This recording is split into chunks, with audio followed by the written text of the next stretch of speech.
இந்த நாளுக்காக நாம் எடுத்துக்கொண்ட வேத பகுதி பிலிப்பியருக்கு எழுதின நிருபம் 1ஆம் அதிகாரம் 15ஆம் வசனம். The passage chosen for today's meditation is taken from a New Testament, Philippians chapter 1, verse 15. இந்த நாளுக்காக தியானிக்கும்படியாக குறிக்கப்பட்ட வேத வசனம் புதிய ஏற்பாட்டின் புத்தகம் பிலிப்பியருக்கு எழுதின நிருபம் 1ஆம் அதிகாரம் 15ஆம் வசனம். சிலர் பொறாமையினாலும் விரோதத்தினாலும் சிலர் நன்மனதினாலும் கிறிஸ்துவை பிரசங்கிக்கிறார்கள்.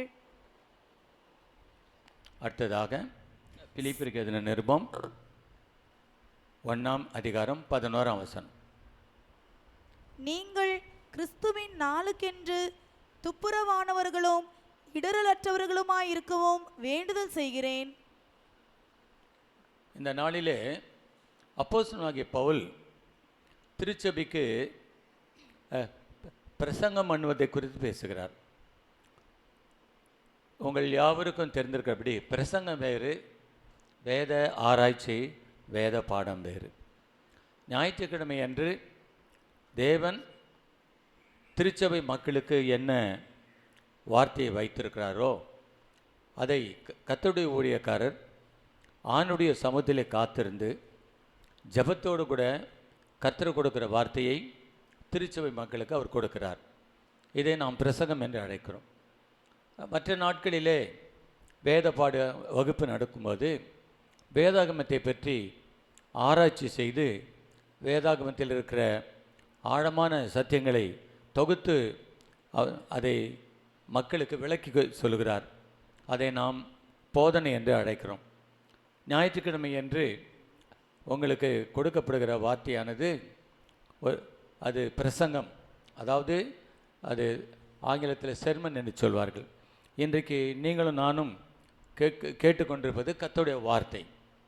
கர்த்தருடைய வார்த்தையை சபையாருக்கு அந்த நேரத்திற்கு என்ன வார்த்தையை கொடுக்கிறாரோ அந்த வார்த்தையை சொல்வது தான் பிரசங்கம் என்று செர்மன் அழைக்கிறோம்.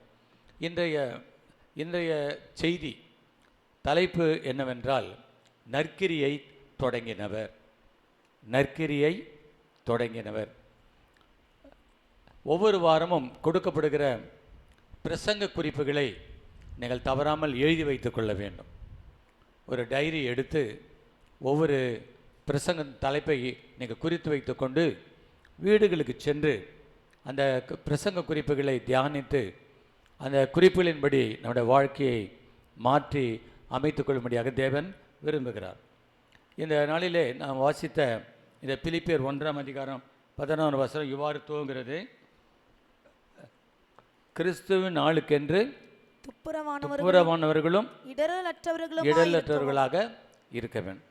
தேவன் நம்மை அழைத்தது இந்த உலகத்தில் அவர் துப்புரவானவர்களாக இருக்கும்படியாக அழைத்திருக்கிறார். எந்த விதமான குற்றமில்லாதவர்களாக தேவன் நம்மை அழைத்திருக்கிறார். சுருக்கமாக சொல்லப்போனால் தேவன் நம்மை இந்த உலகத்தை தெரிந்து கொண்ட நோக்கம் நற்கிரியை செய்யும்படியாக அவர் நம்மை அழைத்திருக்கிறார். பிலிப்பியருக்கு நிருபம் 1ஆம் அதிகாரம் 15ஆம் வசனம். பிலிப்பியர் 1ஆம் அதிகாரம் 15ஆம் வசனம். பிலிப்பியர் 1:5.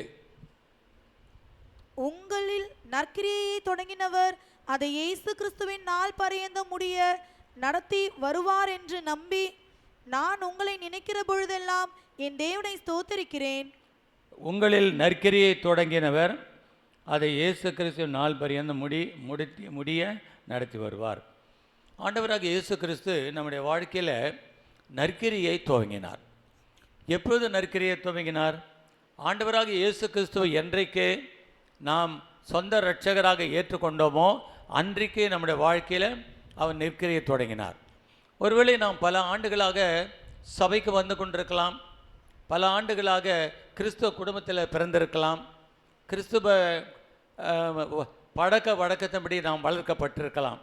அவையெல்லாம் நமக்கு நற்கிரிகளை துவங்க முடியாது. ஒருவேளை நற்கிரி செய்வதற்கு அவைகள் ஒரு அஸ்திபாரமாக இருக்கலாம்.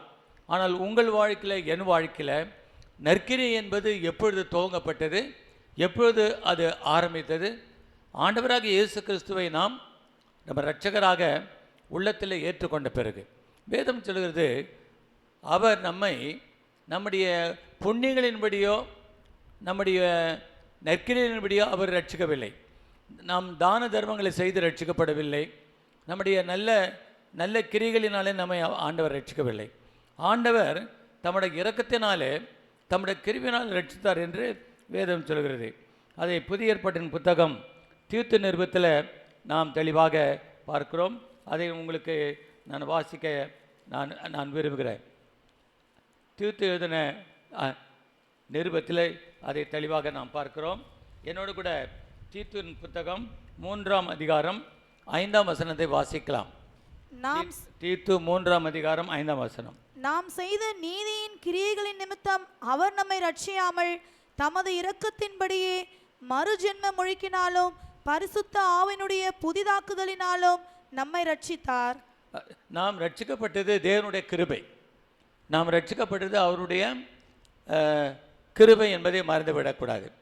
நாம் ரட்சிக்கப்படுவதற்கு முன்னதாக நாம் நற்கிரைகளை நாம் செய்யவில்லை. ஒருவேளை நீதியின் கிரியைகளை செய்திருக்கலாம். நாம் ரட்சிக்கப்படுவதற்கு முன்னதாக நீதியின் கிரியைகளை, நீதியின் கிரியை என்றால் என்ன? பொய் பேசக்கூடாது, திருடக்கூடாது, அடுத்தவங்க பொருள் மேலே ஆசைப்படக்கூடாது, ஒழுக்கமாக இருக்கணும், நேரத்தை நிர்வகிக்க வேணும், தீமை செய்யக்கூடாது, மற்றவர்களுக்கு உதவி செய்யணும், நாம் பயபக்தியாக இருக்கணும், கடவுளுக்கு பயந்து நம்ம நடக்கணும், யாருக்கும் தீமை செய்யக்கூடாது. இது ஒரு பொதுவான காரியங்கள். இது எல்லா மதத்திலும் உண்டு. கிறிஸ்தவ மார்க்கத்தில் மாத்திரமல்ல, எல்லா மதத்திலும் பொதுவான நீதியின் கிரிகள். அதை சன்மார்க்க ஜீவியம் என்று அழைக்கிறோம். ஒருவேளை நாம் சன்மார்க்க ஜீவியம் நம்ம செய்திருக்கலாம். அந்த சன்மார்க்க ஜீவியமானது நம்மை ரட்சிக்கவில்லை. நம்மை ரட்சித்தது கிறிஸ்துவின் இரத்தமே. நம்மை ரட்சித்தது இயேசு மட்டுமே நம்மை ரட்சித்தார். அதை நம்ம வாழ்க்கையில் மறந்துவிடக்கூடாது. அப்போது நீங்களும் நானும் நீதியின் கிரியினால் ரட்சிக்கப்படுகிறோமா? இல்லை. நாம் ரட்சிக்கப்படுவது ஆண்டவருடைய கிருபை. கிரியினால் அல்ல, நாம் கிருபையினால் ரட்சிக்கப்படுகிறோம். ஆமென். இந்த கிருபையினால் ரட்சிக்கப்பட்ட நாம் எந்த நாளில் நாம் ஆண்டவரை ஏற்றுக்கொண்டோமோ அந்த நாளிலே நாம் ரட்சிக்கப்படுகிறோம். நாம் ரட்சிக்கப்பட்ட நாளிலிருந்து ஆண்டவர் என்ன செய்கிறார்? நம்முடைய வாழ்க்கையில் அவர் நற்கிரியை துவங்குகிறார். நற்கிரியை என்பது நாம் ரட்சிக்கப்பட்ட பிறகு நடக்கிற ஒரு செயல். நாம் ரட்சிக்கப்படுவதற்கு முன்னதாக நம்முடைய வாழ்க்கையில் இருந்தது துர்க்கிரியை. ரட்சிக்கப்பட்ட பிறகு நம்முடைய வாழ்க்கையில் தேவன் ஆரம்பித்த செயல் நற்கிரியை. இந்த ரெண்டுக்கும் வித்தியாசம் தெரியணும். துர்க்கிரியை, நற்கிரியை. நற்கிரியை என்றால் அது நல்ல காரியங்களை நடப்பியது. துர்க்கிரியை என்றால் கெட்ட காரியங்களை நடப்பிப்பது. உங்கள் வாழ்க்கையில், என் வாழ்க்கையில் நாம் எப்பொழுது நல்ல காரியங்களை செய்வதற்கு நாம் கற்றுக்கொண்டோம்? ரட்சிக்கப்பட்ட பிறகு தான் நாம் கற்றுக்கொண்டோம். ரட்சிக்கப்படுவது முன்னதாக நாம் துர்க்கிரிகளை செய்து கொண்டோம். நம்முடைய மாமிசமும் மனசும் விரும்பினங்களை செய்து நாம் மற்றவர்களைப் போல உலக வழக்கத்தேற்றின்படி நடந்து உலகத்தினுடைய பழக்க வழக்கங்களை பின்பற்றி நாம் என்ன செய்தோம்? நாம் துன்மார்க்கமாய் நடந்தோம். தேவனுடைய கோபாக்கினைக்கு நாம் உட்பட்டவர்களாக வாழ்ந்தோம். ஆனால் தேவன் இரக்கமுள்ளவராய் அவர் சிலுவையில் சிந்தின இரத்தத்தினாலே நாம் பாவமன்னிப்பாகிய மீட்பை நாம் பெற்றுக்கொண்டோம். அவருடைய கிருபையினாலே நாம் ரட்சிப்பை பெற்றுக்கொண்டோம். நாம் ரட்சிக்கப்பட்ட நாளிலிருந்து ஆண்டவர் நம்முடைய வாழ்க்கையில் நற்கிரியை அவர் தொடங்கினார்.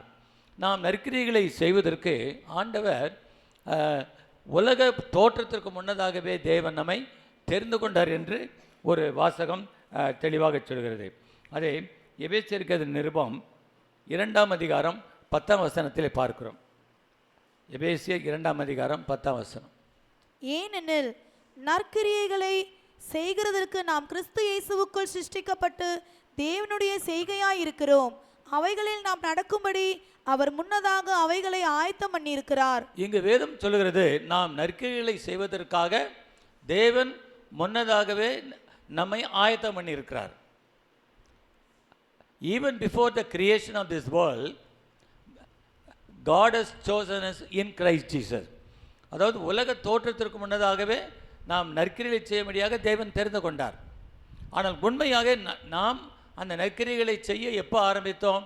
நாம் ரட்சிக்கப்பட்ட பிறகு, பிதா குமாரன் பரிசுத்தாவின் நாமத்தில் ஞானஸ்நானம் பெற்ற பிறகு, பாவத்தை விட்டு மனம் திரும்பின பிறகு, இயேசுவே இரட்சகர் என்று அறிந்த பிறகு, பாவ உணர்வடைந்து நான் எனக்காக வாழ மாட்டேன், உலகத்திற்காக வாழ மாட்டேன், நான் இந்த உலகத்தினுடைய எல்லா விதமான மேன்மைகளை வெறுத்து நான் கிறிஸ்துவுக்காக வாழ நான் விரும்புகிறேன் என்று ஒரு நாளிலே உங்கள் வாழ்க்கையை ஆண்டவருக்கு அர்ப்பணித்தீர்கள், உங்கள் வாழ்க்கையை ஆண்டவர் ஒப்பு கொடுத்தீர்கள்.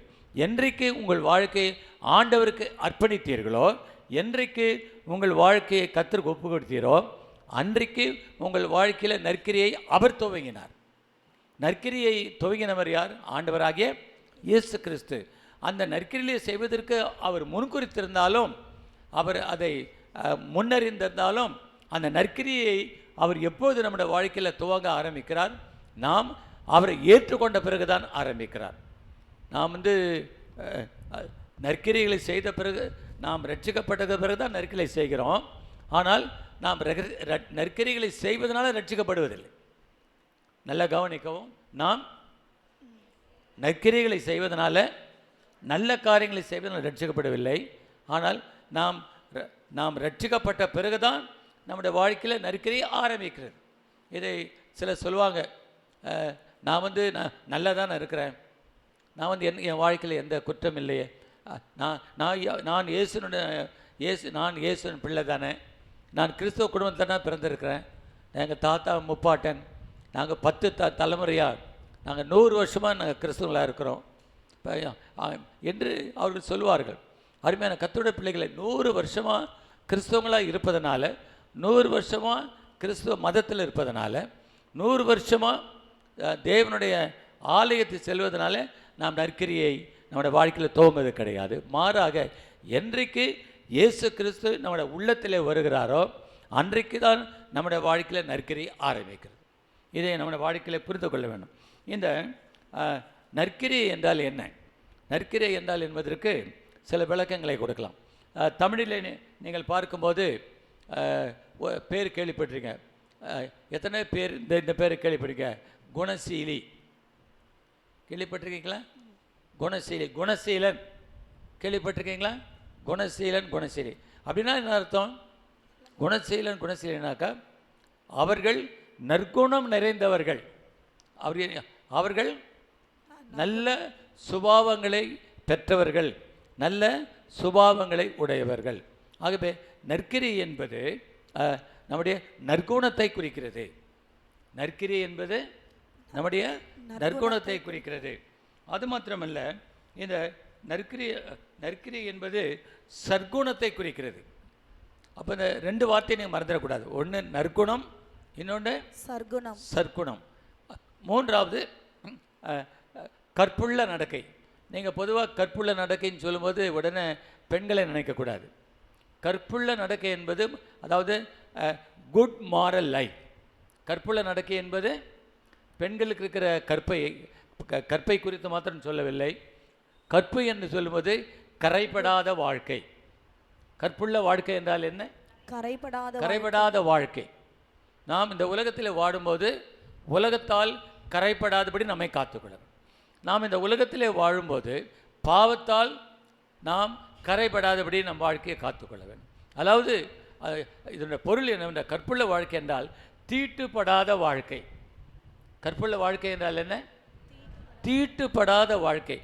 பாவத்தினாலே நாம் தீட்டுப்படக்கூடாது, நம்முடைய சுய புத்தியினாலே நாம் தீட்டுப்படக்கூடாது, உலகத்தால் நாம் தீட்டுப்படக்கூடாது, நம்மை சூழ்ந்திருக்கிற குடும்பத்தார் மூலமாக தீட்டுப்படக்கூடாது, நாம் வேலை செய்கிற இடத்துல இருக்கிற மக்கள் மூலமாக தீட்டுப்படக்கூடாது. ஏன்? நாம் திருச்சபைக்கு வருகிறோம். திருச்சபைக்கு வரும்போது திருச்சபையில் இருக்கிற மக்களால் கூட நாம் தீட்டுப்படலாம். ஒருவேளை திருச்சபைக்கு வருவர்கள் எல்லாரும் ஆண்டவரை துதிக்கிறாங்க, எல்லாரும் இயேசுநாதரை போற்றுறாங்க, இயேசுநாதரை பாடுறாங்க, அவங்க நல்லவங்க தானே, அவங்க ஒன்றும் கெடுதல் ஒன்றும் செய்யலைன்னு நினைக்கலாம். ஒருவேளை சபைக்கு வருகிற மக்கள் கூட உங்கள் வாழ்க்கையை தீட்டுப்படுத்தலாம். அதை நீங்கள் அடையாளம் கண்டுபிடிக்க வேண்டும். ஆகவே இந்த நற்கிரி என்பதை நாம் 3 வகையாக பிரிக்கலாம். ஒன்று நற்கிரியை என்பது நற்குணம். நற்கிரியை என்பது நற்குணத்தை குறிக்கிறது, நம்முடைய சுபாவத்தை குறிக்கிறது. பிறகு நற்கிரி என்பது எதை குறிக்கிறது? அது சற்குணத்தை குறிக்கிறது. சற்குணத்தை குறிக்கிறது. அதை பற்றி நான் பிறகு சொல்கிறேன். அதாவது நற்குணம் என்பது ஆவியின் கனிகளை குறிக்கிறது. ஆவியின் கனியோ அன்பு, சந்தோஷம், சமாதானம், நீடிய பொறுமை, தயவு, நற்குணம், சாந்தம், இச்சையடக்கம். இது இந்த 9 ஆவியின் கனிகள் எதை குறிக்கிறது? நற்குணத்தை குறிக்கிறது. அதுக்கப்புறம் சற்குணம் என்று சொல்லும்போது அது அந்த நற்கிரிகளிலே வளர்வதை குறிக்கிறது. நற்கிரிகளிலே வளர்வதை குறிக்கிறது. இந்த ஆவியின் கனிகளிலே முதிர்ச்சி அடைவதை குறிக்கிறது. அது சற்குணம் என்பது அது ஒரு ஸ்டேட் ஆஃப் பர்ஃபெக்ஷன். அது ஒரு பரிபூர்ண மனதிலே குறிக்கிறது. நாம் வந்து கனி கொடுக்க ஆரம்பித்திருக்கிறோம், ஆனால் இன்னும் நாம் அந்த கனி கொடுப்பதில் இன்னும் முடிவடையவில்லை. இந்த கனி கொடுப்பதில் ஒரு எல்லை இருக்கிறது. அந்த எல்லை என்ன? அந்த கனி கொடுப்பதில் ஒரு முடிவு இருக்கிறது. அந்த முடிவு என்ன? அதுதான் கிறிஸ்துவின் வருகை. நாம் ஒவ்வொரு நாளும் கனி கொடுத்து கொண்டே இருக்கிறோம். ஒவ்வொரு நாளும் கனி கொடுப்பதில் வளர்ந்து கொண்டே இருக்கிறோம். இதை நாம் நற்குணம் என்று அழைக்கிறோம். சற்குணம் என்று சொல்லும்போது அந்த நற்குணத்திலே வளர்ந்து கொண்டே இருக்கிறோம். நற்குணத்தில் வளர்ந்து கொண்டே இருக்கிறோம். இந்த நற்கிரி என்பது ஆங்கிலத்தில் குட் ஒர்க்ஸ் என்று சொல்வார்கள். நற்கிரி என்றால் குட் ஒர்க்ஸ் என்று சொல்வார்கள். இங்கே வந்து நீங்கள் பார்த்தீங்கன்னாக்கா சற்குணம் என்று சொல்லும்போது அதை பர்ஃபெக்ஷன் என்று அழைக்கிறோம், பரிபூர்ணம் அடைதல் என்று அழைக்கிறோம். பிறகு நற்கிரி என்பது ஒரு கற்புள்ள வாழ்க்கை, இஸ் குட் கான்டாக்ட். இதை நான் உங்களுக்கு முகவரியாக சொல்கிறேன், நல்லா புரிந்து கொள்ளுங்க. அப்போ நற்கிரி என்பது நற்குணத்தை குறிக்கிறது, அதான் குட் ஒர்க். பிறகு நற்கிரி என்பது எதை குறிக்கிறது? சற்குணத்தை குறிக்கிறது, அது பரிபூரணத்தை குறிக்கிறது. பிறகு நற்கிரி என்பது அது கற்புள்ள வாழ்க்கையை குறிக்கிறது. அதை ஆங்கிலத்தில் நம்ம என்ன செய்கிறோம்? நல்நடக்கை அல்லது குட் கான்டாக்ட். வந்து நீங்கள் காலேஜ் முடிச்சுட்டு இல்லை ஸ்கூல் முடிச்சுட்டு நீங்கள் வெளியில் போனீங்கன்னா உங்களுக்கு 2 சர்டிஃபிகேட் கொடுப்பாங்க. ஒன்று டிசி ட்ரான்ஸ்ஃபர் சர்டிஃபிகேட், இன்னொன்று கான்டாக்ட் சர்டிஃபிகேட். அந்த கான்டாக்ட் சர்டிஃபிகேட்டில் ஏதாவது புள்ளி வச்சுருந்தாங்கன்னா உங்களால் என்ன செய்ய முடியாது? வேலைக்கு போக முடியாது. ஆகவே அருமையான கர்த்தருடைய பிள்ளைகளே, இந்த நற்கிரியை குறித்து நாம் நன்றாக அறிந்து கொள்ள வேண்டும். முதலாவது நற்கிரி என்றால் என்ன? நற்குணம் ஆவியின் கனிகள். கலாத்தியர் நிருபம் 5ஆம் அதிகாரம் 22-23 வசனம். ஆவியின் கனியோ அன்பு, சந்தோஷம், சமாதானம், நீடிய பொறுமை, தயவு, நற்குணம், விசுவாசம், சாந்தம், இச்சையடக்கம். இப்படிப்பட்டவைகளுக்கு விரோதமான பிரமாணம் ஒன்றுமில்லை. ஆவியின் கனியோ அன்பு, சந்தோஷம், சமாதானம், நீடிய பொறுமை, தயவு, நற்குணம், சாந்தம், இச்சையடக்கம். இப்படிப்பட்டவைகளுக்கு விரோதமான பிரமாணம் ஒன்றுமில்லை. அப்போ இந்த 9 ஆவியின் கனிகளை நாம் என்ன அழைக்கிறோம்? நற்குணம் என்று அழைக்கிறோம். அப்போ நற்கிரி என்பது 3 பரிமாணங்களிலே வெளிப்படுகிறது. நற்கிரி என்பது 3 பரிமாணங்களிலே வெளிப்படுகிறது. இந்த குட் ஒர்க்ஸ் என்பது, நற்கிரி என்பது 3 கோணங்களில் வெளிப்படுகிறது. முதலாவது எப்படி வெளிப்படுகிறது? நற்குணம். நற்கிரி என்பது நற்குணத்தின் மூலமாக வெளிப்படுகிறது. நற்குணம் என்றால் என்ன? ஆவியின் கனியோ, ஆவியின் கனி தான் நற்குணம். நற்குணம் என்றால் என்ன? ஆவியின் கனி. ஆவியின் கனி 9 இருக்கிறது. அன்பு, சந்தோஷம், சமாதானம், நீடிய பொறுமை, தயவு, நற்குணம், விசுவாசம், சாந்தம், இச்சையடக்கம். இது நற்குணம். நீங்களும் நானும் கனி கொடுக்கும்படியாக தேவன் அழைத்திருக்கிறார். நாம் பல ஆண்டுகளாக சபைக்கு வருகிறோம், ஆனால் நம்முடைய சுபாவத்தில் மாற்றம் இல்லை. நாம் பிறக்கும் போது எப்படி இருந்தோமோ அப்படி தான் இன்றைக்கி இருக்கிறோம். ஆனால் வயசாகிட்டு இருக்கு, நல்ல வேலை இருக்குது, நல்ல சம்பளம் இருக்குது, நல்ல வசதி இருக்குது, நல்ல வீடு இருக்குது. ஆனால் நம்முடைய சுபாவத்தில் எந்த விதமான மாற்றம் இல்லை. நாம் வந்து வாலிப வயசில் எப்படி இருந்தோமோ அப்படி தான் இன்றைக்கி இருக்கிறோம். நாம் சின்ன பிள்ளையாக இருக்கும்போது எப்படி இருந்தோமோ அப்படி தான் நம்ம இன்னும் சின்ன பிள்ளையாக தான் இருக்கிறோம். நம்முடைய குணத்தில் எந்த விதமான என்ன கிடையாது, மாற்றம் கிடையாது. ஆகவே தான் ஆண்டவராக இயேசு கிறிஸ்து தம்முடைய சீடர்களுக்கு சொல்லும்போது, நீ குணப்பட்ட பின் உன் சகோதரை ஸ்திரப்படுத்து. நீ குணப்பட்ட பின் உன் சகோதரை ஸ்திரப்படுத்து. ஆகவே கனி கொடுக்காத மக்கள் ஒருபோதும் மற்றவர்களுக்கு ஆசீர்வாதமாக இருக்க முடியாது. கனி கொடுக்காத மக்கள் ஒருபோதும் மற்றவர்களுக்கு ஆசீர்வாதமாக இருக்க முடியாது. ஆகவே அந்த நற்கிரி என்பது அது நற்குணத்தை குறிக்கிறது. இந்த நற்குணம் என்பது 9 கனிகளை குறிக்கிறது, ஆவின் கனிகளை குறிக்கிறது. சரி, அடுத்ததாக நற்கிரி என்பது சற்குணத்தை குறிக்கிறது. சற்குணம் என்றால் அந்த அந்த நற்குணத்தில் பூரணப்படுவது. சற்குணம் என்றால் என்ன? பரிபூர்ணப்படுதல். சற்குணம் என்பது நற்குணத்தில் பூரணப்படுவது. அதைத்தான் பார்க்கிறோம். அதை கொலோசியருக்கு நிருபம் 3ஆம் அதிகாரம் 14ஆம் வசனத்தில் வாசிக்கிறோம். கொலோசியருக்கு நிருபம் 3ஆம் அதிகாரம் 14ஆம் வசனம். இவை எல்லாவற்றின் மேலும் பூரண சற்குணத்தின் கட்டாகிய அன்பை தரித்துக் கொள்ளுங்கள். மறுபடியும் வாசிங்க. இவை எல்லாவற்றின் மேலும் பூரண சற்குணத்தின் கட்டாகிய அன்பை தரித்துக் கொள்ளுங்கள். அப்போ இந்த நாம் எப்படி சற்குணர்களாக மாற வேண்டும்? அன்பிலே வளர வேண்டும். அன்பிலே வளர வேண்டும் அல்லது கனி கொடுப்பதிலே வளர வேண்டும். அன்பிலே வளர வேண்டும் அல்லது கனி கொடுப்பதிலே வளர வேண்டும். அது வளர்ந்து கொண்டே வளர்ந்து கொண்டே இருக்கணும். ஆண்டவர் சொல்லுகிறார், நானே மெய்யான திராட்சை செடி, நீங்கள் கொடிகள். நீங்கள் என்னிலும் நான் உங்கள் இருந்தால் நீங்கள் மிகுந்த கனிகளை கொடுப்பீர்கள். செடியானது கொடியானது செடியோடு நிலைத்திருக்க வேண்டும். கொடி செடியோடு நிலைத்திராவிட்டால் அது தானாக கனி கொடுக்க முடியாது. ஆண்டவர் சொன்னார், என்னால் இல்லாமல் உங்களால் ஒன்றும் செய்ய முடியாது. அப்போ நம்முடைய சுய சக்தியினால, நம்முடைய சுய பலத்தினால, நம்முடைய சுய ஞானத்தினால் நம்ம கனி கொடுக்க முடியாது. நாம் கனி கொடுக்க வேண்டுமானால் நாம் கிறிஸ்துவை சார்ந்து வாழ வேண்டும். கிறிஸ்துவை சார்ந்து வாழாதவர்கள், கிறிஸ்துவை நம்பிக்கையாக வைத்து வாழாதவர்கள், சுயத்தினாலே வாழுகிறவர்கள், உலகத்தின் மேல் நம்பிக்கை வைக்கிறவர்கள், தங்களுடைய சுய பலத்திலே, தங்கள் சுய ஞானத்திலே, தங்களுடைய சுய திறமையிலே, தங்கள் மேலே நம்பிக்கை வைத்து ஆண்டவரை விட்டுவிட்டு, ஆண்டவர் இல்லாமல் யாராவது ஒருவர் ஒரு நல்ல தூய வாழ்க்கை வாழ விரும்பினால் அது பக்தி உள்ள வாழ்க்கை அல்ல, அது கனி கொடுக்கிற வாழ்க்கை அல்ல, அது அந்தகாரமான கிரிகளுக்கு ஒப்பாக இருக்கும் என்று நாம் பார்க்கிறோம். ஆகவே சற்குணம் என்றால் என்ன? பூரணப்படுவது. ஆவியின் கனிகளிலே பூரணப்படுவது. ஆவியின் கனிகளிலே பூரணப்படுவது அல்லது நற்கிரியிலே பூரணப்படுவது. ஆண்டவர் எதற்காக உங்களை என்னையும் தெரிந்து கொண்டார்? எதற்காக தெரிந்து கொண்டார்? நம்மை சற்குணர்களாக அவர் தெரிந்து கொண்டார். இதை இன்னும் சொல்ல போனால் ஆங்கிலத்தில் நோபல் கேரக்டர். அது அப்போ குணம் இருக்கு. குணம் சொன்னாவே நல்லது தான்.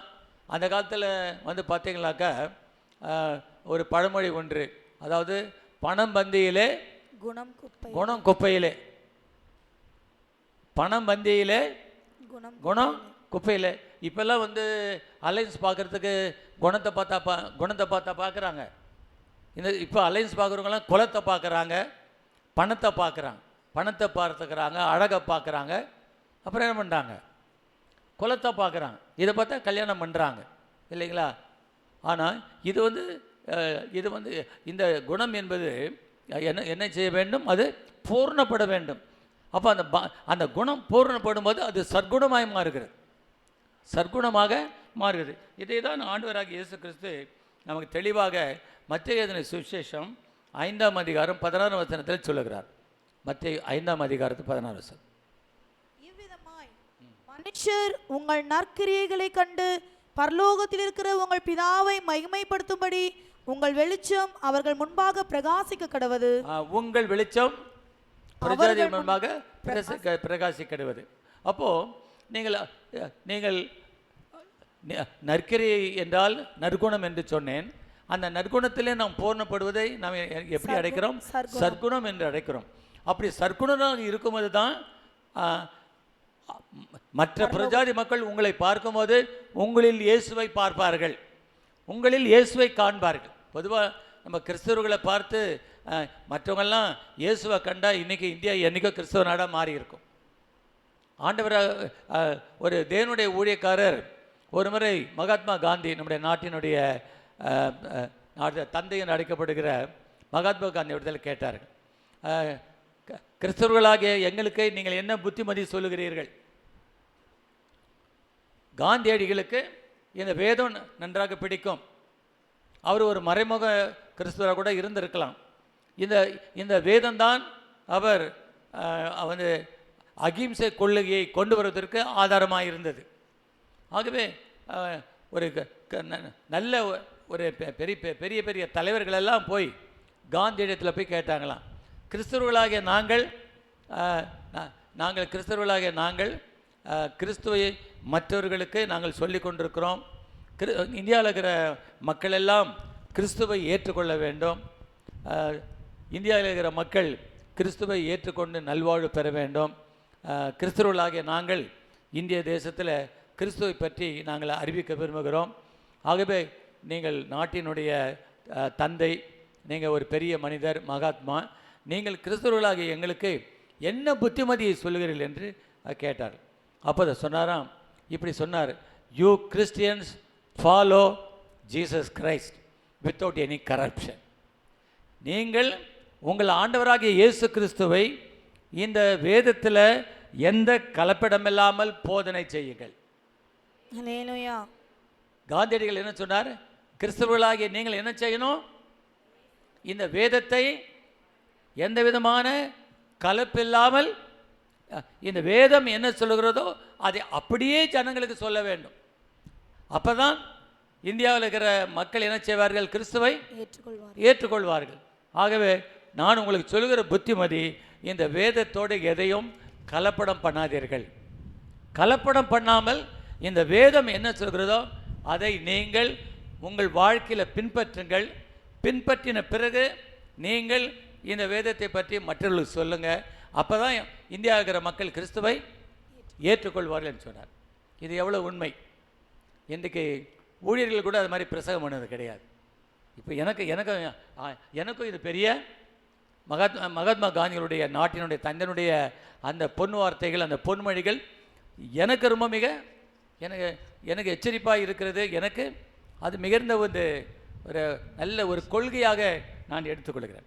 ஆகவே கர்த்தருடைய பிள்ளைகளே, இந்த செய்தியை நான் ஒரு வாரத்திற்கு முன்னதாக நான் ஜெபித்து கொண்டிருந்தேன்.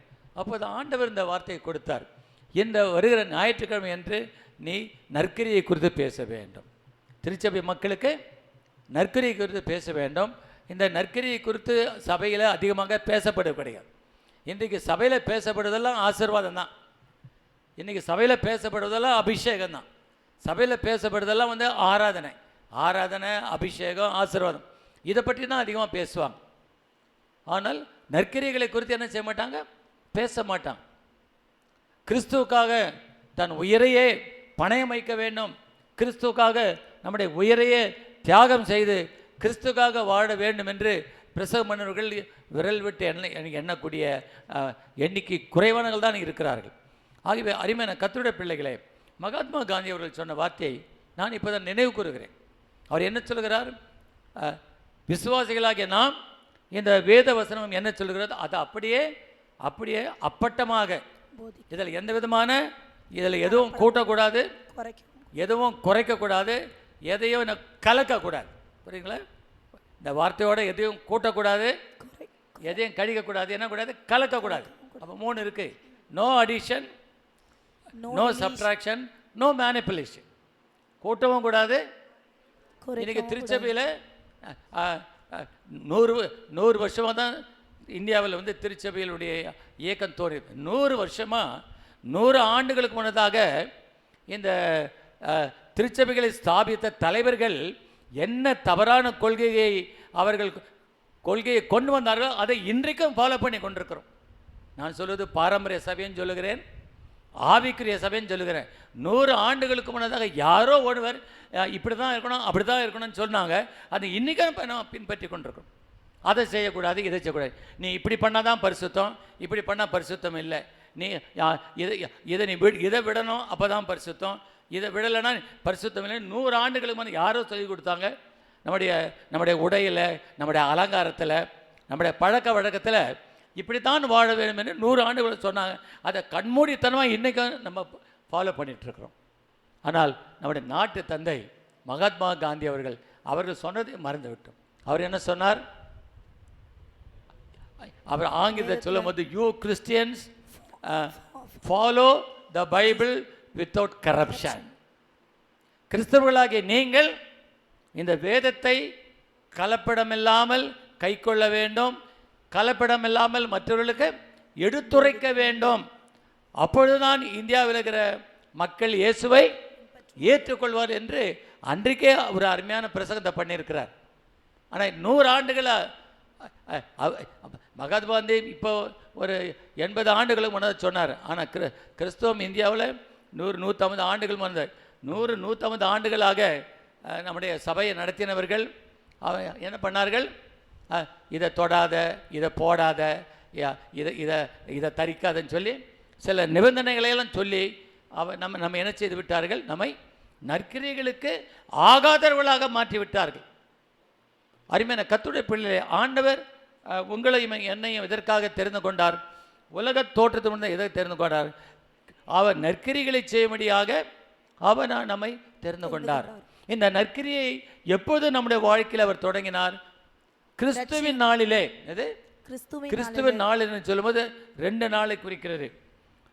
கிறிஸ்துவின் நாள் என்பது ஆண்டவராக இயேசு கிறிஸ்து என்னுடைய வாழ்க்கையில் இரட்சகராக வெளிப்பட்ட நாள். அது கிறிஸ்துவின் நாள். உங்கள் வாழ்க்கையில் கிறிஸ்துவின் நாள் என்பது இயேசு கிறிஸ்துவை உங்கள் சொந்த இரட்சகராக ஏற்றுக்கொண்டு பாவத்தை விட்டு மனம் திரும்பி பிதா, குமாரன், பரிசுத்தாவின் நாமத்தில் ஞானஸ்நானம் பெற்றுக்கொண்ட நாள். அதுதான் கிறிஸ்துவின் நாள். அந்த நாளிலே உங்கள் வாழ்க்கையில், என் வாழ்க்கையில் நற்கிரியை ஆரம்பித்தார். இந்த நற்கிரியானது எப்போ முடியும்? மறுபடியும் கிறிஸ்துவின் நாளிலே முடியும். நற்கிரி என்பது கிறிஸ்துவின் நாளிலே ஆரம்பித்து கிறிஸ்துவின் நாளிலே முடிவடையும். கிறிஸ்துவின் நாளிலே ஆரம்பிக்கப்பட்டது. அதாவது நான் ரட்சிக்கப்பட்ட நாளன்று என்னிலே நற்கிரியை துவங்கப்பட்டது. இந்த நற்கிரி எப்போ முடியும்? கிறிஸ்துவின் நாள் என்பது அவருடைய வருகை நாள். கிறிஸ்துவின் நாள் என்றால் என்ன? அவருடைய வருகை. கவனிக்கிறீங்களா? என் இடது பக்கத்தில் இருக்கிற கவனிக்கிறீங்களா? கிறிஸ்துவின் நாள் என்றால் என்ன? வருகையின் நாள். முதலாவது இயேசு என் உள்ளத்தில் வந்த நாள், அல்லது நான் இயேசுவை ஏற்றுக்கொண்ட நாள். என்னுடைய வாழ்க்கையிலே கிறிஸ்துவின் நாள் 1976. 1976 நவம்பர் மாதம் நான் என்னோட வாழ்க்கையில் கிறிஸ்துவின் நாள் துவங்கினது. இப்போ நான் ஒவ்வொரு நாளும் ஆவிக்குரிய வாழ்க்கையில் நான் வளர்ந்து கிறிஸ்துவின் நாளுக்காக ஆயத்தப்படுகிறேன். கிறிஸ்துவின் நாள் என்பது ஆரம்பிக்கப்பட்டது. அந்த கிறிஸ்துவின் நாள் என்பது கிறிஸ்துவின் நாளில் முடிவடை போகிறது. அந்த கிறிஸ்துவின் நாள் என்பது என்ன? அவருடைய வருகை நாள். அப்போது நான் என்னிலே நற்கிரியை அவர் கிறிஸ்துவின் நாளில் துவங்கினார். என்னில் நற்கிரியை தொடங்கினவர் அதை அவர் என்ன செய்வார்? கிறிஸ்துவின் நாளிலே முடிப்பார். என்னில் நற்கிரியை துவங்கினவர் அந்த நற்கிரியிலே என்னை அனுதினமும் அவர் உருவாக்கி கொண்டே வருகிறார். என்னை நற்கிரியிலே என்னை அவள் ஒவ்வொரு நாளும் அதில் வளர்ந்தோக செய்கிறார். நான் நற்கிரியிலே வளர்ந்து கொண்டே இருக்கிறேன். நீங்களும் நானும் ஒரு வருஷத்தில் மாற முடியாது. இயேசுவை ஏற்றுக்கொண்ட உடனே நீங்கள் மாற முடியாது. இயேசுவை ஏற்றுக்கொண்ட பிறகு உங்கள் வாழ்க்கையில் ஆண்டவர் துன்பங்களை அனுமதிக்கிறார், துயரங்களை அனுமதிக்கிறார், சோதனைகளை அனுமதிக்கிறார், பிரச்சனைகளை அனுமதிக்கிறார், வியாதிகளை அனுமதிக்கிறார், தோல்விகளை அனுமதிக்கிறார். பலவிதமான மக்கள் மூலமாக உங்களை சித்திரவதை செய்வார்கள். மக்கள் உங்களை கொடுமைப்படுத்துவார்கள். மக்கள் உங்களை கொடுமைப்படுத்தினால், மக்கள் உங்களை சித்திரவதை செய்தால் அது தீமை அல்ல, அது உங்களுக்கு ஆசீர்வாதம். ஹல்லேலூயா. இதை மறந்து விடாது. ஆண்டவர் சொல்கிறார், என் நாமத்தின் நிமித்தம் நீங்கள் துன்புறுத்தப்பட்டால் நீங்கள் பாக்கியவான். அப்போ துன்பம் நமக்கு ஆசீர்வாதமா இல்லை துன்பம் நமக்கு துக்கமா? ஆசீர்வாதம். துன்பம் நமக்கு ஒருவேளை குடும்பத்தில் துன்பம் அதிகமாக வரலாம், வேலை செய்கிற இடத்துல துன்பம் அதிகமாக வரலாம், ஒருவேளை சபையில் துன்பம் வரலாம். துன்பம் எந்த வகையில் வரலாம். நம்முடைய உடல் மூலமாக கூட துன்பம் வரலாம், உறவுகள் மூலமாக துன்பம் வரலாம், உலகத்திலே துன்பம் வரலாம். ஆனால் ஆண்டவர் சொல்கிறார், உலகத்திலே உங்களுக்கு உபத்திரவம் உண்டு, ஆனாலும் திடன் கொள்ளுங்கள், நான் உலகத்தை ஜெயித்தேன். ஆகவே கிறிஸ்தவர்கள் துன்பத்தை கண்டு துவண்டு போகக்கூடாது. துன்பத்தை அவர்கள் என்ன செய்ய வேண்டும்? சந்தோஷமாக ஏற்றுக்கொள்ள. ஒரு கிறிஸ்தவன் என்பவன் என்ன செய்யணும்? அவன் துன்பத்தை அவன் சவாலாக ஏற்றுக்கொள்ள வேண்டும். வேதம் என்ன சொல்கிறது? ஒருவன் கிறிஸ்தவனாக இருப்பதனால் அவன் பாடுபட்டால் வெட்கப்படாமல் இருந்து அது நிமித்தம் தேவனை மைப்படுத்த கடவன். நாம் கிறிஸ்துவை விசுவாசிப்பதற்கு மாத்திரமல்ல, அவன் நிமித்தமாக துன்பப்படுவதற்கும் நாம் நியமிக்கப்பட்டிருக்கிறோம் என்று வேதம் சொல்லுகிறது. அருமையான கர்த்தருடைய பிள்ளைகளை, நான் இப்பொழுது எதை பற்றி பேசிக் கொண்டிருக்கிறேன்? நற்கிரியை நம்முடைய கிறிஸ்துவின் நாளில் துவங்கப்பட்டது. அந்த நற்கிரியை துவங்கினவர் யார்? கிறிஸ்து. அந்த நெற்கரியிலே நம்மை வளர செய்கிறவர் யார்? கிறிஸ்து. அந்த நெற்கரிகளிலே நாம் வளர்ந்து அந்த நெற்கரியிலே நாம் முதிர்ச்சி அடைந்து அந்த நெற்கரியிலே நாம் பூரணப்பட்டு நாளுக்கு நாள் வளர்ந்து மகிமை மேலே மகிமை அடைந்து நம்மை மறுபடுத்தி கொண்டு அந்த நற்கிரியை அவர் என்ன செய்வார்? அவர் வருகை நாளிலே அதை முடிப்பார். ஆமென். அல்லேலூயா. இதுதான் நம்முடைய அழைப்பு. ஏதோ சபைக்கு வருது, ஏதோ வேடிக்கை பார்க்கறதுக்கு இல்லை, ஏதோ பாட்டு பாடுறதுக்காக இல்லை, ஏதோ ஆராதனை செய்வதற்காக இல்லை. நீங்கள் சபைக்கு எதற்காக வர்றீங்க? நீங்கள் கனி கொடுக்கிற மக்களாக, நான் கனி கொடுக்கிற மக்களாக மாறுபட சபைக்கு வருகிறோம். நற்கரியை நாம் நம்முடைய வாழ்க்கையில் துவங்கினவர் அந்த நற்கரியை முடிப்பதற்காக நம்மை ஒவ்வொரு நாளும் ஆண்டவருக்கு அர்ப்பணித்து நாம் அந்த நற்கரியை வளருவதற்காகத்தான் நாம் என்ன செய்கிறோம்? சபைக்கு வருகிறோம். நீங்கள் சபைக்கு வராவிட்டால் என்ன செய்ய முடியாது? நீங்கள் ஆவிக்கிற வாழ்க்கையில் வளர முடியாது, நீங்கள் கனி கொடுக்க முடியாது. இதை அப்போஸ்தலனாகிய பவுல் மிக தெளிவாக புரிந்து கொண்டு அவர் சொல்லுகிற வார்த்தையை நான் கேளுங்கள், வாசிக்கலாம். எபிரேயருக்கு எழுதின நிருபம் 13ஆம் அதிகாரம் 7ஆம் வசனம் வாசிங்க. தேவ வசனத்தை உங்களுக்கு போதித்து உங்களை நடத்தினவர்களை நீங்கள் நினைத்து அவர்களுடைய நடக்கையின் முடிவை நன்றாய் சிந்தித்து அவர்களுடைய விசுவாசத்தை பின்பற்றுங்கள். எபிரேயர் 10ஆம் அதிகாரம் 24-25. மேலும் அன்புக்கும் நற்கிரியைகளுக்கும் நாம் ஏவப்படும்படி ஒருவரை ஒருவர் கவனித்து சபை கூடி வருதலை சிலர் விட்டுவிடுகிறது போல நாமும் விட்டுவிடாமல் ஒருவருக்கொருவர் புத்தி சொல்ல கடுவோம். பாருங்க, அப்போ நாம் நற்கிரிகளை செய்ய நாம் பழக்க வைக்கப்படுகிறோம். நற்கிரிகளை செய்வதற்கு எங்கே நமக்கு ட்ரைனிங் கிடைக்கிறது? எங்கே நமக்கு பயிற்சி கிடைக்கிறது? சபையில். சபைக்கு வெளியில் பயிற்சி இல்லை. அருமையான கர்த்தருடைய பிள்ளைகளை, சபை விசுவாசிகளுக்கு ஒரு பெரிய ஆசீர்வாதம். ஆமென். ஆகவே தான் ஆண்டவர் சொல்கிறார், நான் உங்கள் இதயத்துக்கு ஏற்ற மேய்ப்பர்களை கொடுப்பேன். சபை கூடி வருதலை விட்டுவிடக்கூடாது. ஒருவேளை வீட்டில் உபத்திரம் இருக்கலாம், கணவன் சர்ச்சுக்கு போகக்கூடாது, மனைவி சொல்லுவாங்க கணவனை பார்த்து சர்ச்சுக்கு போகக்கூடாது. அப்படிப்பட்ட ஒரு நிர்பந்தம் வந்தால் நம்ம ஒன்றும் செய்ய முடியாது. அப்படிப்பட்ட ஒரு நிர்பந்தமான நிலைமை, ஒரு சிறைப்பட்ட அனுபவம் இருக்கலாம். ஆனால் அப்படிப்பட்ட சிறைப்பட்ட அனுபவத்தில் நம்ம என்ன செய்ய வேண்டும்? பவுலும் சீலாவும் சிறைச்சாலையில் அடைப்பட்ட போது அந்த சிறைச்சாலை அவர்களை அடைக்க வைக்கவில்லை. அந்த சிறைச்சாலைகள் அவரை துதிப்பதை, ஆண்டவரை போற்றுவதை அடைக்க வைக்கவில்லை, மாறாக இன்னும் அதிகமாக துதித்தார். ஒருவேளை நீங்கள் கூட ஆலயத்து வராமல் உங்களை வீட்டில் கட்டி போட்டு வச்சுருக்காங்களா? அங்கே என்ன பண்ணலாம்? அங்கே கட்டி போட்டால் கூட உங்கள் துதியை யாரும் கட்ட முடியாது, உங்கள் ஆராதனை யாரும் துதிக்க முடியாது. ஒருவேளை சபைக்கு வந்தால் நல்லது, ஆனால் சபைக்கு வர முடியாமல் இருந்தால் நீங்கள் சபையில் ஆராதிக்கிற பதில் வீட்டில் ஆராதிக்கலாம். அல்லேலூயா, அல்லேலூயா, அல்லேலூயா. ஆகவே அப்படி சொல்வதனால பாஸ்டர் சொல்லிட்டாரு, இனிமேல் சபைக்கெல்லாம் வரக்கூடாது, வீட்லேயே கட்டி போட்டாலும் அங்கே தான் ஆண்டவர் துதிக்கலாம், இன்னும் அதிகமாக துதிக்கலாம்னு சொல்லிட்டாரு. நான் வீட்டிலே இருந்துக்கிட்டு அதிகமாக துதிச்சுக்கிறேன், நான் சபைக்கு போகணுன்னு அவசியம் இல்லை அப்படின்னு நினச்சிடாதீங்க. ஆனால் நான் சொல்வதை விட்டு விடுங்க. வேதம் என்ன சொல்லுகிறது? அது 24 வசனம் வாசிக்கணும். எபிரேயர் 10:24. மேலும் அன்புக்கும் நற்கிரியைகளுக்கும் நாம் ஏவப்படும்படி ஒருவரை ஒருவர் கவனித்து சபை கூடி வருதலை சிலர் விட்டு விடுகிறது போல நாமும் விட்டுவிடாமல் ஒருவருக்கொருவர் புத்தி சொல்ல கடவோம். பத்திகளா கடவோம். ஆகவே அருமையான கர்த்தருடைய பிள்ளைகளே, நாம் ஒவ்வொரு நாளும் நற்கிரியிலே நாம் வளர்ந்து கொண்டே வருகிறோம். நாம் ஒவ்வொரு நாளும் என்ன செய்கிறோம்? நற்கிரியில் நாம் என்ன செய்கிறோம்? நாம் வளர்ந்து கொண்டே வருகிறோம். இதை நீங்கள் மறந்துடக்கூடாது. ஒருவேளை உங்களுக்கு சில குறைகள் இருக்கலாம், சில பலவீனங்கள் இருக்கலாம், ஒருவேளை ஜெபிக்க முடியாமல் இருக்கலாம், ஒருவேளை வேதம் வாசிக்க முடியாமல் இருக்கலாம், ஆராதனைக்கு வர முடியாமல் இருக்கலாம், ஆண்டவருக்காக எழுந்து பிரகாசிக்க வேண்டும் என்று நினைக்கலாம். ஆனால் சில தோல்விகள் வரலாம், சில குறைபாடுகள் வரலாம், சில பிரச்சனைகள் வரலாம், சில பற்றாக்குறைகள் வரலாம். ஆனாலும் கூட இவையெல்லாம் நாம் கிறிஸ்துக்குள்ளாக நற்கிரியை செய்யும்படியாக நம்மை ஒருபோதும் தடை செய்ய முடியாது. ஆமென். நாம் ஒவ்வொரு நாளும் நம்மை அறியாமலேயே நாம் நற்கிரியில் வளர்ந்து கொண்டே இருக்கிறோம். இதை மறந்துடக்கூடாது. ஆக நாம் என்ன செய்கிறோம்? நாம் வளர்கிறோம் என்ற அந்த அந்த அந்த பகுதியை பார்ப்பது கிடையாது. நாம் நம்முடைய குறைகளையே பார்த்து கொண்டிருக்கிறோம். குறைகளையே பார்த்து கொண்டிருந்தால் சோர்வு வரும். குறைகளையே பார்த்து கொண்டிருந்தால் உங்களுக்கு சமாதானம் இருக்காது. குறைகளையே பார்த்து கொண்டிருந்தால் உங்களுக்கு நம்பிக்கை வராது.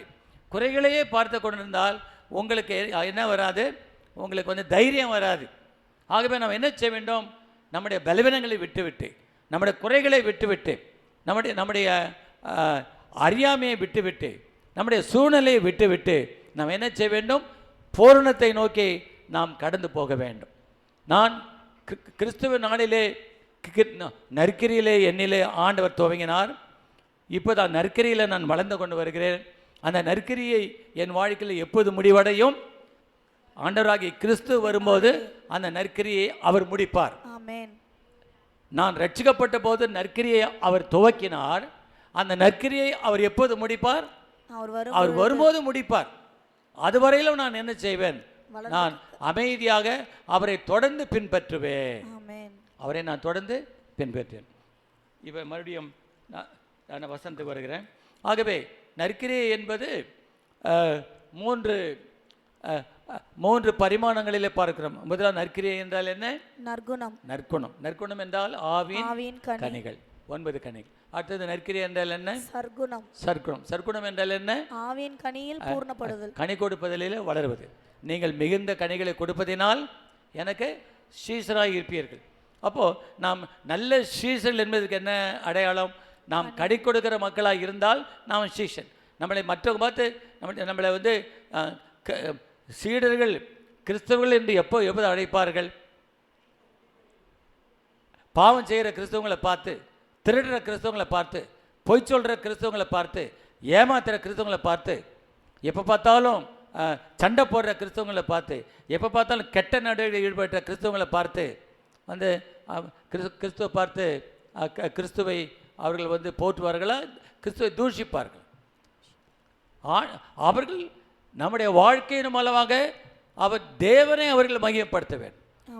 ஆண்டவர் உங்கள் வாழ்க்கையின் மூலமாக, என் வாழ்க்கையின் மூலமாக, உங்கள் நற்கிரியின் மூலமாக, என் வாழ்க்கை நற்கிரியின் மூலமாக, என்னுடைய நற்குணத்தின் மூலமாக, உங்கள் நற்குணத்தின் மூலமாக பிரஜாதியார், கிறிஸ்துவை அறியாத மக்கள் நம்ம நற்குணத்தை பார்த்து, நற்கிரிகளை பார்த்து, இந்த நற்கிரிகளை ஆரம்பித்த அந்த கிறிஸ்துவை அவர்கள் மகிமைப்படுத்த வேண்டும்.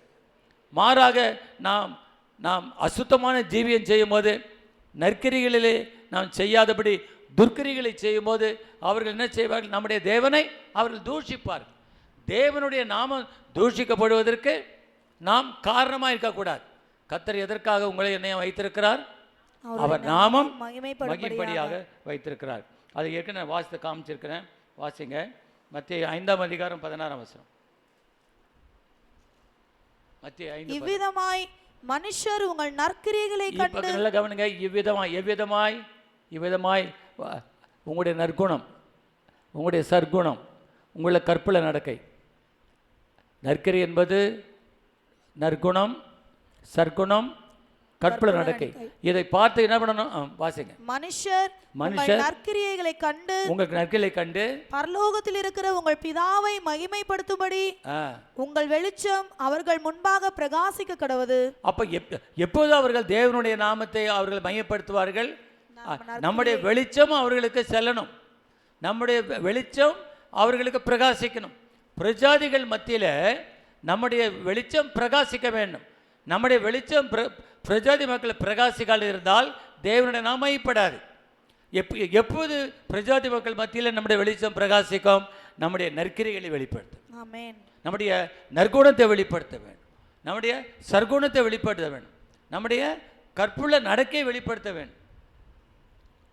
இன்றைக்கி பேப்பரை பார்த்தீங்கன்னாக்கா திருடுறவன், வெட்டுறவன், குத்துறவன், கற்பழிக்கிறவன்லாம் யார்? கிறிஸ்துவ பேராக தான் இருக்குது. நம்மளால் வெக்கமாக இதை பார்க்குறது. பார்த்தீங்களா? இவங்கெல்லாம் யார்? துர்க்கிரியை பத்திரிக்கை படிச்சுக்கலாம் பார்த்தீங்கன்னா நிறைய இது நிறைய அதை பட்டியலிட்டு கொண்டு போய்கொண்டே இருக்கலாம். ஆகிய அருமையான கர்த்தருடைய பிள்ளைகளை, நம்முடைய வேதத்தில் நற்கிரிகளை செய்த அநேகர் இருக்கிறார்கள். அவர்களை குறித்து நான் உங்களுக்கு சொல்ல நான் ஆசைப்படுகிறேன். அப்போஸ்தலர் நடபடிகளின் புத்தகம் 9ஆம் அதிகாரம் 36ஆம் வசனம். அப்போஸ்தலர் 9:36.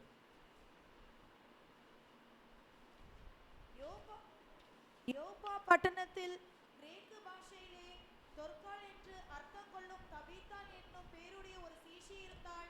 அவள் நற்கிரியைகளையும் தர்மங்களையும் மிகுதியாய் செய்து கொண்டு வந்தாள். பாருங்க, வேதத்தில் பார்த்தீங்கன்னா தொற்காள் என்னது? அது வந்து தபித்தாள்னு சொல்லுவாங்க.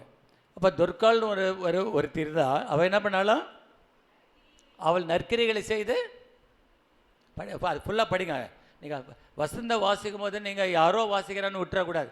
நீங்கள் வாசிக்கணும். நீங்கள் வாசிக்கும் போது மட்டும் அந்த வசந்தை எடுக்கணும். வாசிங்க. யோப்பா பட்டணத்தில், அவங்க என்ன பட்டணம்? யோப்பா பட்டணம். அந்த யோப்பா பட்டணம் தான் இப்போ இருக்கிற டெல் அவிவ். இப்போ இருக்கிற டெல் அவிவ்னு ஒரு சிட்டி இருக்கு இல்லையா, அதுதான் இஸ்ரேலோட கேபிட்டல். அந்த டெல் அவிவ் தான் பழைய யோப்பா பட்டணம். ஓகே. யோப்பா பட்டணத்தில் கிரேக்கு பாஷையிலே தொற்காள் என்று அர்த்தம் கொள்ளும் தபீத்தாள் என்னும் பேருடைய ஒரு சீஷி இருந்தாள். அவள் நற்கிரியைகளையும் தர்மங்களையும் மிகுதியாய் செய்து கொண்டு வந்தாள். அந்நாட்களில் அவள் வியாதிப்பட்டு மரணம் அடைந்தாள். அவளை குளிப்பாட்டி மேல் வீட்டிலே கிடத்தி வைத்தார்கள். யோப்பா பட்டணம் லித்தா ஊருக்கு சமீபமானபடினாலே பேதுரு அவ்விடத்தில் இருக்கிறார் என்று சீஷர்கள் கேள்விப்பட்டு தாமதமில்லாமல் தங்களிடத்தில் வர வேண்டும் என்று சொல்லும்படி 2 மனுஷரை அவனிடத்திற்கு அனுப்பினார்கள். பேதுரு எழுந்து அவர்களுடனே கூட போனான். அவன் போய் சேர்ந்த பொழுது அவர்கள் அவனை மேல் வீட்டுக்கு அழைத்து கொண்டு போனார்கள். அப்பொழுது விதவைகள் எல்லாரும் அழுது தொற்காள் தங்களுடனே கூட இருக்கையில் செய்திருந்த அங்கிகளையும் வஸ்திரங்களையும் காண்பித்து அவனை சூழ்ந்து நின்றார்கள். பேதுரு எல்லாரையும் வெளியே போக செய்து முழங்காற்படியிட்டு ஜெபம் பண்ணி பிரேதத்தின் புறமாய் திரும்பி தபித்தாளே எழுந்திரு என்றான். தபித்தாளே நீ எழுந்திரு. உடனே அப்பொழுது அவள் தன் கண்களை திறந்து பேதுருவை பார்த்து உட்கார்ந்தாள். இதில் என்னன்னாக்கா, நற்கிரியை செய்கிறவர்கள், நற்குணம் உள்ளவர்கள் செத்து போனாலும் கர்த்தர் அவளை சுகமாக்குவார். ஹல்லேலூயா.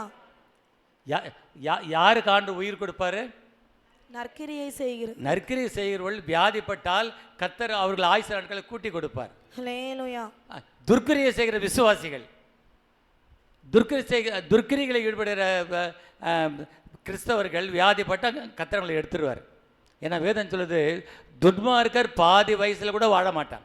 துன்மார்க்கர், ஆமாம், கர்த்தர் நமக்கு நீண்ட ஆயுசு நாளை வாக்கு பண்ணியிருக்கிறார். கர்த்தருக்கு பயப்படுதல் ஆயுசு நாட்களை பெருக பண்ணும். அதில் கர்த்தருக்கு பயந்து நடக்கிறவர்களுக்கு நல்ல ஆயுசு நாட்கள். அல்லேலூயா, அல்லேலூயா. பாருங்க, தொற்காள் என்ன செய்தால், அவள் நற்கிரிகளை செய்து தான தர்மங்களை செய்து அவள் ஒரு சாட்சியுள்ள மகளாக இருந்தாள். அவள் வியாதிப்பட்டிருந்து மரித்து போனாள். அங்கே பேதுரு வருகிறார். என்ன செய்கிறார்? பேதுரு ஜெபம் பண்ணி அவள் என்ன செய்ய மறுபடியும் ஜீவனை பெற்றுக்கொள்ள. ஒருவேளை நீங்களும் நானும் கூட நற்கிரியை செய்கிற மக்களாக இருந்தால், நற்குணசாலிகளாக இருந்தால், மரணத்துக்கு ஏதோ வியாதி வந்தால், யாராவது ஊழியக்காரி ஜெபம் பண்ணா இல்லை விசுவாசிகள் ஜெபம் பண்ணா உங்கள் உயிர் மறுபடியும் வந்துடும். அல்லேலூயா, அல்லேலூயா. ஏனென்றால் நற்கிரியை தொடங்கினவர் அதை கிறிஸ்துவின் நாள் மட்டும் அவர் தொடர்ந்து நடத்துவார். நம்மை அடைத்தவர் உண்மை உள்ளவர், அவர் கைவிட மாட்டார். அவரை பாருங்க, என்னோட கூட அப்போஸ்தலர் நடபடிகள் புத்தகம் 10ஆம் அதிகாரம் 1 வாசிங்க. அப்போஸ்தலர் 10ஆம் அதிகாரம் 1. இத்தாலியா பட்டாளம் என்னப்பட்ட பட்டாளத்திலே 100க்கு அதிபதியாகிய கொர்நேலியு என்னும் பெயர் கொண்ட ஒரு மனுஷன் செசரியா பட்டணத்திலே இருந்தான். அவன் தேவ பக்தி உள்ளவனும் தன் வீட்டார் அனைவரோடும் தேவனுக்கு பயந்தவனுமாயிருந்து ஜனங்களுக்கு மிகுந்த தர்மங்களை எப்பொழுதும் தேவனை நோக்கி ஜெபம் பண்ணி கொண்டிருந்தான். பகலில் ஏறக்குறைய இல்லை போதும். Give them cordless mic. It's not working. Take the mic close to you. Okay, வாசிங்க. 10ஆம் அதிகாரம் 1-2.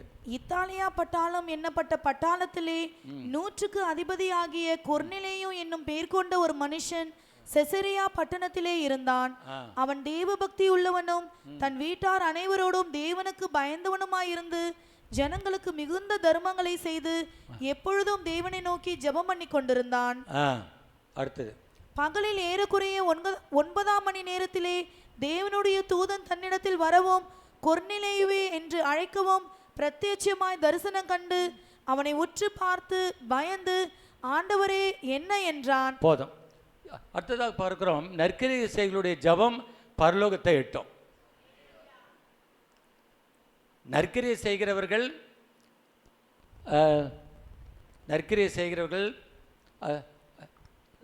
நற்குணமுடையவர்கள், சற்குணமுடையவர்கள். அவர்கள் வியாதிப்பட்டாலும் மனமிறங்கி தேவன் அவர்களுக்கு ஜீவனை கொடுப்பார். ரெண்டாவது, நற்கிரியை செய்கிறவர்கள் நற்குணத்தில் வளருகிறவர்கள். அவர்கள் தான தர்மங்களை செய்து நற்கிரிகளிலே அவர்கள் பெருகும்போது அவர்களுடைய ஜெபம் என்ன செய்யும்?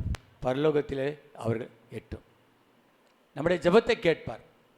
உங்கள் ஜெபத்தை, என் ஜெபத்தை ஆண்டவர் கேட்க வேண்டுமானால் நாம் நற்கிரியை செய்கிற மக்களாக மாறுவேன். எத்தனுடைய பேருடைய ஜெபத்தை ஆண்டவர் கேட்கணும்? உங்கள் ஜெபத்தெல்லாம் கர்த்தர் கேட்கணுமா?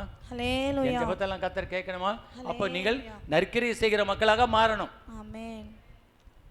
நற்கிரியை செய்வருடைய விஷயத்தில் சுபாவத்தில் மாற்றம் வரணும். சுபாவத்தில் மாற்றம் இல்லாமல் எத்தனை வருஷம் சபைக்கு வந்தாலும், எத்தனை வருஷம் ஆவிக்கிற சபையெல்லாம் பிரயோஜனம் கிடையாது. சபைக்கு எதுக்காக வருகிறோம்? நற்கிரி அன்புக்கும் நற்கிரிக்கும் ஏவப்படும்படி நாம் சபைக்கு வருகிறோம். What is the purpose of coming to the church? We come to the church to grow in love, to grow in fruit bearing. நாம் சபைக்கு எதுக்காக வருகிறோம்? கனி கொடுக்கும்படியாக வருகிறோம். நற்குணத்திலே வளரும்படியாக வருகிறோம். சபைக்கு வந்து இருக்கிற மாதிரி தான் இருக்கிறோம். சபையில் ரட்சிக்கப்பட்ட அன்றைக்கி எப்படி வந்தோம், ஞானஸ்தானம் எப்படி இருந்தோமோ அப்படி தான் இன்றைக்கி இருக்கிறோம். என்ன ஒன்று அதிகமாக ஜெபம் கற்றுக்கிட்டோம், ஊழியம் செய்ய கற்றுக்கிட்டோம். ஊழியம் அதிகமாக செய்கிறோம், பாட்டு நல்லா பாடுறோம், ஆராதனை நல்லா நடத்துகிறோம், அப்புறம் நிறைய ஊழியத்துக்கு காணி கொடுக்குறோம், ஊழியப்பெல்லாம் போகிறோம், பல இடங்களுக்கெல்லாம் போகிறோம். ஆனால் சுபாவத்தில் மாத்திரம் மாற்றம் இல்லை. நம்ம சபைக்கு எத்தனை வருஷம், 30 வருஷமாக வந்தோம், அதே மாதிரி தான் இருக்கிறோம்.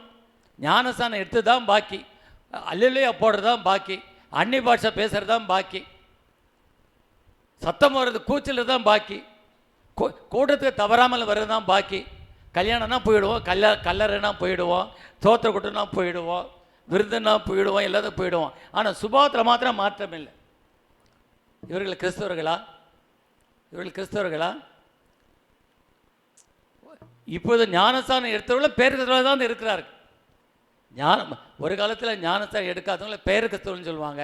நான் சொல்கிறேன், இப்போ ஞானஸ்தானம் எடுத்தவங்க, அபிஷேகம் பெற்று அந்நிய பாஷை பேசுகிறவங்க தான் பேர் கிறிஸ்தவர். அல்லேலூயா, அல்லேலூயா, அல்லேலூயா, அல்லேலூயா. நீங்கள் உண்மையான கிறிஸ்தவர்களா இல்லை பேர் கிறிஸ்தவர்கள்? ஆகவே நாம் நற்கிரியில் நாம் அருமையான கர்த்தருடைய பிள்ளைகளை, கர்த்தர் யார்? கர்த்தர் நற்கிரி செய்வர்களுக்கு கொடுக்குற ஆசீர்வாதத்தை பற்றி பேசி கொண்டிருக்கிறேன். நான் ஆசீர்வாதத்தை பற்றி பேசவில்லை, நான் அபிஷேகத்தை பற்றி பேசவில்லை, நான் ஆராதனையை பற்றி பேசவில்லை.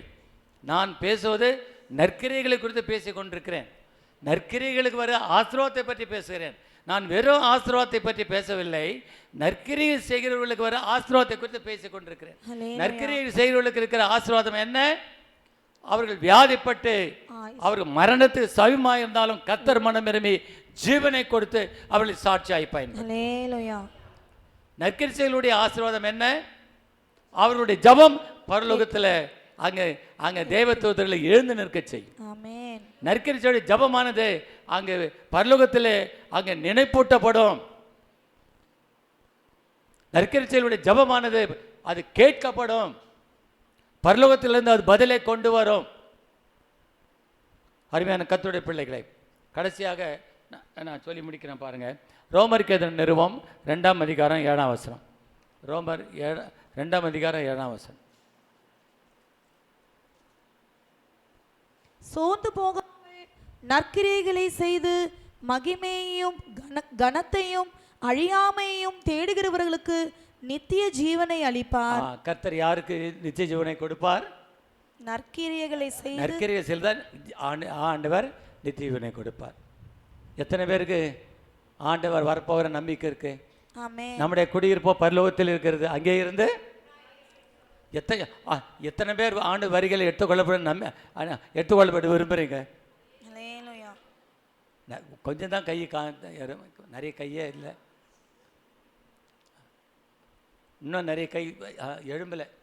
ஒருவேளை அவங்க நான் சொன்னதை புரிஞ்சுக்கல போல் தருது. சரிங்களா? அப்போது நாம் ஆணுடைய வரிகளை எடுத்துக்கொள்ளப்பட வேண்டுமானால், ஆண்டவரோடு என்றென்றும் வாழ வேண்டுமானால், நித்திய ஜீவனை பெற்றுக்கொள்ள வேண்டுமானால், பரலோகத்தில் என்றும் அவரோடு வாழ வேண்டுமானால் நற்கரிகளை செய்யணும். நற்கரிகளை செய்யாதவர்கள் எடுத்துக்கொள்ளப்பட முடியாது. நற்கரிகளை செய்யாதவர்கள் வரிகளை எடுத்துக்கொள்ளப்பட முடியாது. ஹல்லேலூயா, ஹல்லேலூயா. ஆண்டவர் உங்களையும் என்னையும் எதற்காக அழைத்தார்? நற்கிரியைகளை அழைத்தார். பிலிப்பியர் நிருபம் 1ஆம் அதிகாரம் 5ஆம் வசனம் வாசிங்க. உங்களில் நற்கிரியையை தொடங்கினவர் அதை இயேசு கிறிஸ்துவின் நாள் பரியந்தம் முடிய நடத்தி வருவார் என்று நம்பி. ஆண்டவராகிய இயேசு கிறிஸ்து நம்மில் நற்கிரியை துவங்கினார். நற்கிரியை துவங்கினவர் அவர் உண்மையுள்ளவர். ஆமென். நம்மை அழைத்த தேவன் உண்மை உள்ளவர். அவர் உண்மையுள்ள தேவன். ஆமென். அவர் அப்படியே செய்வார். ஆமென். நம்மை அழைத்தவர் உண்மை உள்ளவர். ஆமென். நம்மில் நற்கிரியை துவங்கினவர் உண்மை உள்ளவர். ஆமென். கிறிஸ்துவின் நாள் பரியந்தம் அவர் நடத்தி வருவார். ஹல்லேலூயா. வழுவாதபடி நம்மை காக்கவும் ஆமென். நமது மகிமையான சன்னிதானத்திலே நம்மை மாஸ்டர் நிறுத்த வல்லமுள்ள தேவன். எழுந்து நிற்கலாமா? எழுந்து நிற்கலாம்.